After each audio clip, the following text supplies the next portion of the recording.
Laboratorium Anatomi Fakultas Kedokteran Universitas Muhammadiyah Semarang. Kenalin, nama aku Betari Nazira, aku adalah salah satu asisten anatomi di Fakultas Kedokteran, angkatan tahun 2023.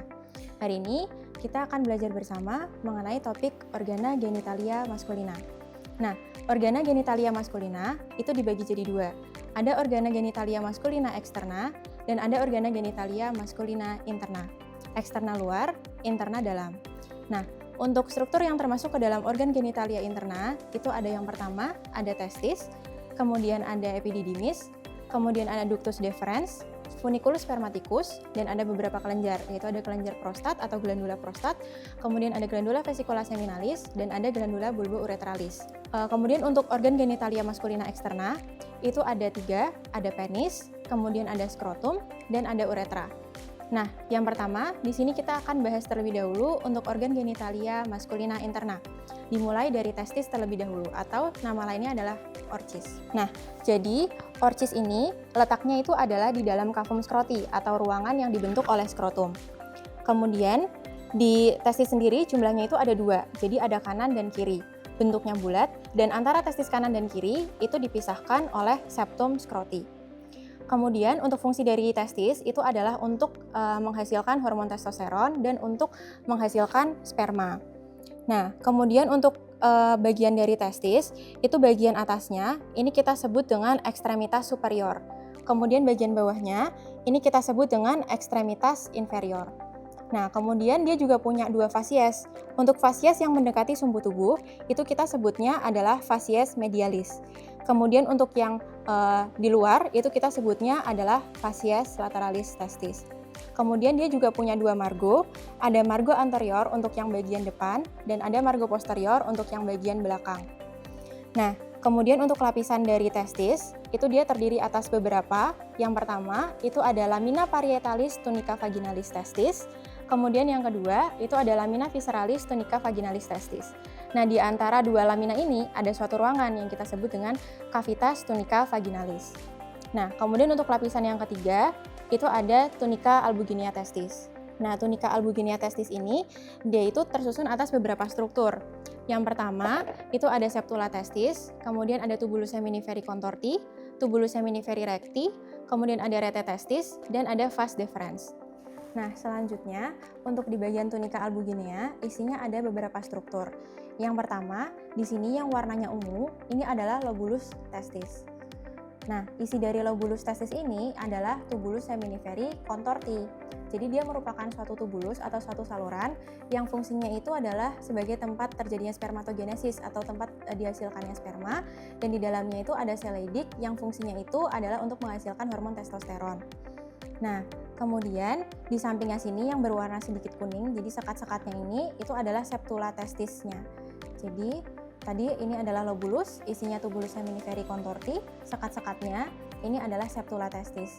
Nah, kemudian tubulus seminiferi contorti nanti dia akan berlanjut menjadi tubulus seminiferi recti. Jadi dia hanyalah suatu saluran yang fungsinya itu adalah untuk menyalurkan sperma dari tubulus seminiferi contorti menuju ke rete testis. Nah, kemudian untuk yang tubulus seminiferi recti sesuai dengan namanya, dia itu salurannya lurus. Jadi recti itu artinya lurus. Nah, dari situ kita lanjut ke rete testis. Di rete testis itu dia berbentuk seperti anyaman, dan dan fungsinya ini hanyalah untuk menyalurkan dari sperma dari tubulus seminiferi yang recti itu menuju ke saluran setelahnya, yaitu adalah vas efferens. Nah, kemudian baru setelah itu sperma akan disalurkan menuju ke bagian epididymis. Nah, untuk di bagian epididymis sendiri, itu nanti dia akan terdiri dari kaput, kemudian ada korpus, dan ada cauda epididymis. Kemudian dia juga ada bagian yang menonjol atau yang kita sebut dengan appendix epididymis, dan ada bagian penonjolan juga di bagian testis yang kita sebut dengan appendix testis. Nah, kemudian untuk yang memperdarahi dari testis, itu dia ada plexus pampiniformis, kemudian ada arteri testicularis, kemudian untuk yang memvaskularisasi dari epididymis ini tadi, itu ada arteri testicularis, kemudian ada plexus pampiniformis. Nah, kemudian baru tadi dari epididymis, nanti dia akan lanjut menjadi ductus deferens. Nah, ductus deferens itu adalah yang ini tadi. Kalau yang di manekin ini ductus deferensnya. Plexus pampiniformisnya, dan ini arteri testicularisnya yang warna merah. Jadi ductus deferens ini adalah saluran yang berfungsi untuk menyalurkan sperma yang sudah dimatangkan di epididymis tadi menuju ke ductus ejaculatorius. Jadi ini tadi ada ductus deferens, nanti dia akan ada pelebaran. Nah, pelebarannya ini kita sebut dengan ampulla ductus deferentis. Nah, nanti dia akan bergabung dengan satu saluran lainnya, nanti akan membentuk suatu ductus yang namanya ductus ejaculatorius. Nah, ini adalah ductus ejaculatorius. Untuk vaskularisasi dari ductus deferens itu oleh arteri ductus deferentis, kemudian oleh plexus pampiniformis, dan vena testicularis. Nah, kemudian tadi kita lanjutkan, tadi ductus deferens sudah, kemudian ada suatu kelenjar di sini. Nah, ini kita sebut dengan glandula vesicula seminalis atau glandula vesiculosa. Nah, glandula vesicula seminalis ini fungsinya itu adalah untuk menghasilkan air semen. Nah, semennya ini tuh mengandung gula atau fruktosa, jadi dia untuk menutrisi sperma yang tadi dibawa oleh ductus deferens, sehingga nanti dia bisa ternutrisi. Kemudian jumlahnya itu adalah 2, jadi dia berpasangan, ada kanan dan ada yang sebelah kiri. Untuk vaskularisasinya itu divaskularisasi oleh arteri vesicalis inferior dan arteri rectalis media.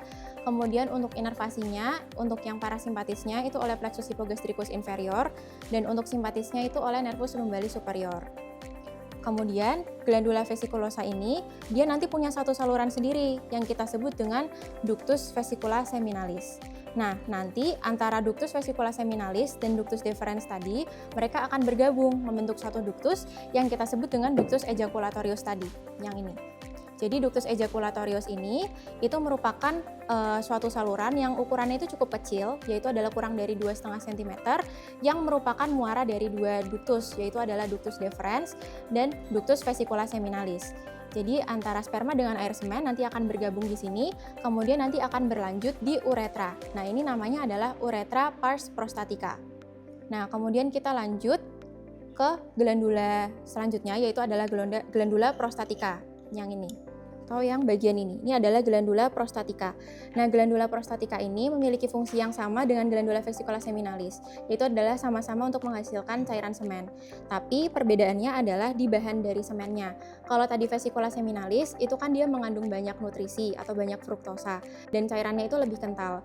Nah, sedangkan kalau untuk yang dihasilkan oleh kelenjar prostat, ini cairannya itu mengandung banyak enzim, dan fungsinya itu lebih untuk mengencerkan cairan semen yang tadi sudah dihasilkan oleh glandula vesicula seminalis. Nah, kemudian untuk prostat sendiri itu dia terbagi menjadi beberapa zona. Jadi, untuk yang di bagian posterior sini, ini adalah zona posterior atau zona periferal. Nah, zona ini tuh bagian yang paling luar dan dia itu yang paling luas.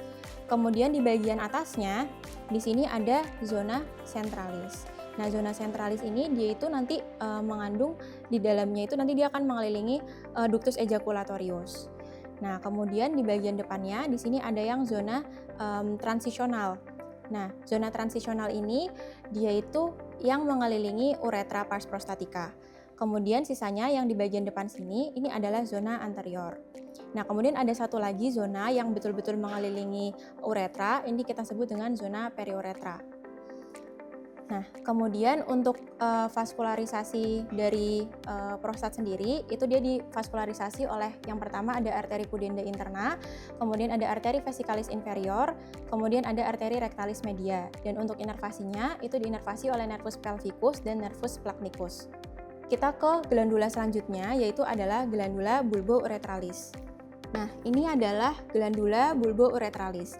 Jadi glandula bulbouretralis ini dia bentuknya seperti kacang polong dan dia itu letaknya adalah di dekat atau di bawah dari musculus sphincter uretra externum.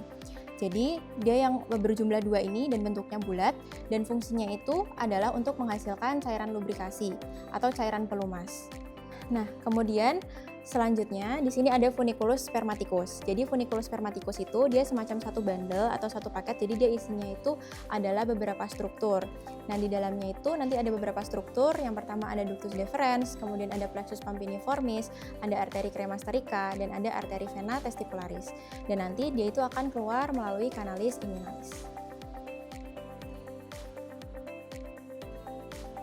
mungkin sekian untuk yang organ genitalia interna. Kita lanjutkan untuk yang organ genitalia eksterna. Untuk organ genitalia eksterna, itu terdiri dari beberapa bagian. Yang pertama ada penis, kemudian ada uretra, dan yang terakhir ada skrotum.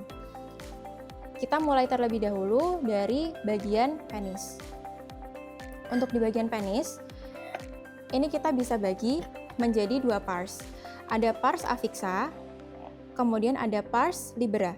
Nah, bedanya pars afixa itu sesuai dengan namanya, fix, jadi dia menempel atau dia berada di pangkal. Nah, kemudian setelah itu, untuk yang pars libera itu adalah bagian yang menggantung atau yang bisa bergerak. Jadi dari sini sampai sini. Untuk yang pars afixa dari sini sampai sini. Nah, untuk yang pars afixa kita sebut juga dengan radix penis. Nah, isi dari radix penis itu yang pertama, itu ada bulbus penis yang berwarna ungu. Dia bentuknya itu bulbus atau seperti bulb ya. Jadi dia bulat dan mengalami dan sedikit lebih besar. Kemudian ada juga crus penis. Jadi jumlahnya ada 2. Jadinya kita sebutnya itu adalah 2 crura penis. Ada kanan dan ada sebelah kiri. Nah, kemudian setelah itu untuk yang pars libera itu adalah lanjutan dari pars afixa tadi. Jadi tadi ada satu bulbus penis, nanti dia akan berlanjut menjadi ini namanya corpus spongiosum. Nah, corpus spongiosum itu ciri-cirinya dia akan di tengahnya itu akan dilewati oleh uretra. Nah, kemudian di sini ada yang corpus cavernosum. Jadi dia adalah lanjutan dari crus penis tadi di atas, dia akan berlanjut jadi corpus cavernosum dan jumlahnya juga sama, ada 2.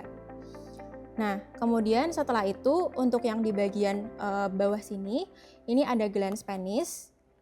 Nah, glans penis itu dia terdiri dari di sini ada di luarnya itu ada preputium penis atau bagian kulit yang menyelubungi ujung penis atau glans penis. Nah, kalau misalkan di tindakan sirkumsisi atau sunat, itu bagian ini yang akan dihilangkan atau yang akan dipotong. Nah, kemudian setelah itu di sini ada corona glandis. Jadi dia adalah bagian yang mengitari glans penis karena dia dari kata crown atau yang artinya mengitari di sini. Jadi dia berupa penonjolannya. Nah, di atas penonjolannya ini baru kita sebut dengan kolom penis yang bagian sini. Lapisan dari penis sendiri itu yang paling luar itu ada cutis. Kemudian di dalamnya ada fascias penis superficialis, kemudian ada fascias penis profunda atau bag, dan yang terakhir itu adalah tunica albuginea. Kemudian untuk vaskularisasinya, untuk vaskularisasi dari penis itu dia berasal dari arteri pudenda interna, kemudian dia ada 3 cabang, ada arteri bulbouretralis, kemudian ada arteri dorsalis penis, dan ada arteri profunda penis. Nah, arteri dorsalis penis itu yang nanti dia akan berjalan di bagian dorsal dari penis ini. Jadi ini namanya dorsum penis. Nah, dia nanti akan berjalan di dorsal penis ini. Nah, kemudian kalau untuk yang arteri profunda penis, dia itu letaknya adalah di dalamnya dari corpus cavernosum. Jadi dia di dalam sini. Dan nanti dia akan bercabang menjadi arteri helicinae yang nanti akan bisa mengalami vasodilatasi atau pelebaran pembuluh darah yang akhirnya mengakibatkan ereksi pada penis. Nah, kemudian satu lagi itu ada arteri bulbouretralis, itu dia letaknya adalah di sini. Selanjutnya untuk inervasi itu dari penis itu ada dari nervus pudendus, kemudian ada dari nervus splachnicus pelvicus, dan ada dari nervus ilioinguinalis. Jadi tadi di sini yang terlihat ini ada vena dorsalis penis, kemudian di sini ada arteri dorsalis penis, kemudian di sini ada nervusnya juga. Nah, kemudian ini tadi yang corpus spongiosumnya, ini di tengahnya ini ada uretra. Kemudian di yang bagian corpus cavernosumnya, di sini ada arteri profunda penis. Nah, kemudian sedikit menambahkan lagi, ini tadi ada plexus pampiniformis yang berwarna biru, dia bentuknya seperti anyaman. Kemudian yang warna merah ini adalah arteri testicularisnya. Jadi di sini ada ostium uretra internum. Jadi lubangnya ini itu namanya ostium uretra internum. Kemudian di sini nanti akan ada di samping sini ada musculus sphincter uretra internum. Nah, muskulusnya ini tuh dia berbahannya itu otot polos, jadi dia di luar kendali kita. Nah, kemudian setelah itu nanti dia di sini ada beberapa pars uretra. Yang pertama di sini ada yang pars intramural, kemudian lanjut jadi pars prostatica, kemudian lanjut jadi pars membranacea, dan yang terakhir sisanya ini adalah yang pars spongiosa. Nah, nanti di sini akan ada perbesaran juga, namanya adalah ampula uretra, dan di sini ada perbesaran, namanya fossa navicularis uretra. Nah, kemudian ostium uretra externumnya letaknya adalah di sini. Nah, di sini juga ada tambahan lagi, satu musculus, ini namanya musculus sphincter uretra externum. Nah, kalau ini bahannya itu adalah dari otot rangka, jadi dia dalam kendali kita. Untuk skrotum di sini dia merupakan kantong yang isinya itu adalah salah satunya adalah ada testis. Nah, jadi skrotum itu bagian yang ini. Nah, skrotum itu dia terdiri atas beberapa lapisan. Yang pertama itu dia terdiri dari kutis, kemudian ada tunica dartos, kemudian ada fascia spermatica externa, kemudian ada musculus cremasterika, dan yang terakhir ada fascia spermatica interna. Nah, untuk yang tunica dartos, dia itu karena letaknya di bawah kutis atau di bawah kulit persis, jadi dia ini bisa berfungsi untuk mengerutkan kulit. Jadi ketika di suhu yang dingin, kulit di skrotum itu dia bisa mengkerut dan dia juga bisa mengendur ketika suhunya hangat. Kemudian untuk musculus cremaster dia bisa berfungsi untuk mengubah posisi dari testis. Kemudian untuk vaskularisasinya, dia divaskularisasi oleh arteri vena scrotalis anterior dan posterior. Kemudian untuk inervasinya, dia diinervasi oleh cabang dari nervus genitofemoralis dan nervus ilioinguinalis. Kemudian bisa juga diinervasi oleh nervus pudendus. Nah, selanjutnya di sini saya akan menjelaskan dengan kadaver saluran yang ini kita sebut dengan ductus deferens. Nah, kemudian untuk yang di samping sini, nah ini ada yang lebih panjang dan dia dari atas seperti ini adalah ureter. Nah, kemudian untuk prostat letaknya ada di bawah dari vesika urinaria. Nah, prostat yang ini adalah prostat. Kemudian yang kita lihat bolongan yang di tengah ini itu adalah uretra. Sekian yang dapat saya sampaikan dari materi organa genitalia maskulina. Semoga bermanfaat. Terima kasih. Wassalamualaikum warahmatullahi wabarakatuh.